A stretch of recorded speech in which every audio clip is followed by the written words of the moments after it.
બધાને બધું નથી મળતું આ જિંદગીમાં. અમુક વસ્તુઓ હસતા હસતા છોડી દેવી જોઈએ. જો તમે કોઈને આસાનીથી મળી જશો તો એ તમને સસ્તા સમજી લેશે સાહેબ. તમે પોતાને ગમો છો એ જ તો જિંદગીનો જશ્ન છે. બીજાને તમે નથી ગમતા એ તો એનો પ્રશ્ન છે. માન આપવાનો મતલબ એ નથી કે સામેવાળી વ્યક્તિનું ગમે તેવું વર્તન ચલાવી લેવું. સમય આવે સમજાશે કે આજે જે નુકસાન થઈ રહ્યું છે એ તમારા ફાયદા માટે જ હતું.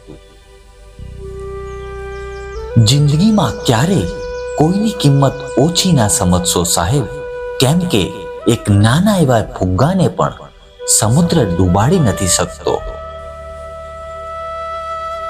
સાચો રાજા એ છે જે કોઈ પણ જગ્યાએ જીતવાની તાકાત રાખતો હોય.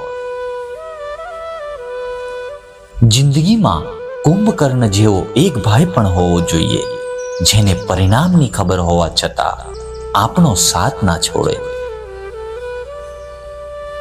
માણસ ભલે લાખ સમજદાર હોય પણ જો કોઈની લાગણી ના સમજે તો એ સમજદારીનો કોઈ મતલબ નથી. ખોટી જગ્યાએ કરેલું રોકાણ અંતે ડૂબી જતું હોય છે, પછી એ રોકાણ પૈસાનું હોય કે લાગણીનું હોય.